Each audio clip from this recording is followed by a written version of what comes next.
We begin with a new Texas law that could shake things up when it comes to how schools discipline students. House Bill 6 is getting a lot of attention, but what exactly does it mean for students, parents, teachers? It's something that our Lydia Herrera looked into for us today, and she joins us now in the studio to break it down for us. Lydia?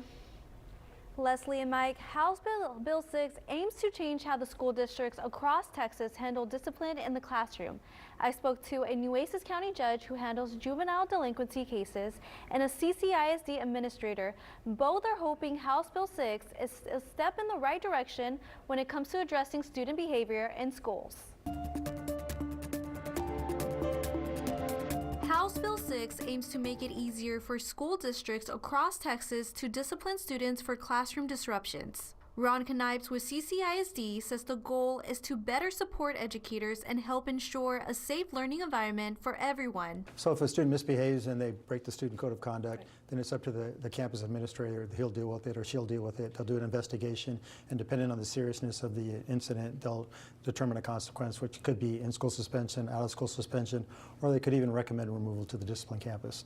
But like I said, depends on the severity of the incident. Knipes says while the district is updating the student code of conduct, out-of-school suspensions are still limited to 3 days, but there's a change to in-school suspensions. So now there's not a limit on ISS in-school suspension, but every 10 days, once they reach that 10-day point, the administrator has to have a conference and decide whether they want to continue with the placement, if it's working or not, and whether they want to change it.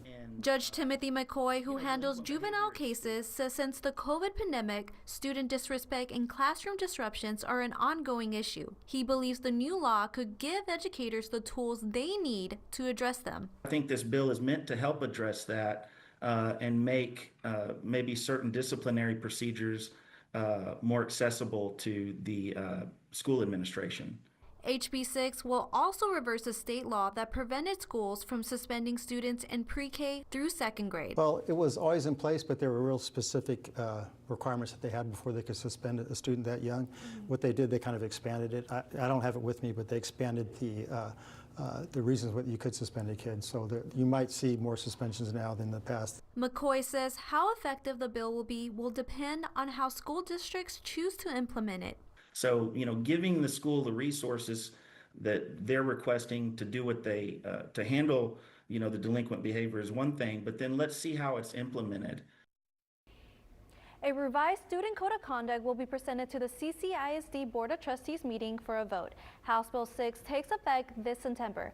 Mike and Leslie, back to you.